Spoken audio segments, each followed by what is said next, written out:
மாம உதடுபட்டு நாதம் தருங்குழலு நானா மாறக்கூடாதா?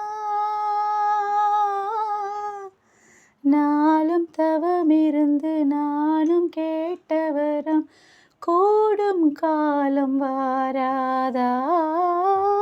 மாமன் காதில் ஏறாதா? ஒன்று எண்ணி நானே உள்ளம் வாடி போனேன். கன்னி பொண்ணுதானே ஏ மாமனே, ஏ மாமனே. உன்னை எண்ணி பொட்டு வச்சே ஓலப்பாய போட்டு வச்சே இஷ்டப்பட்ட ஆசமச்சா என்ன தினமும் ஏங்க வச்சா ஒரு சனம் தூங்கி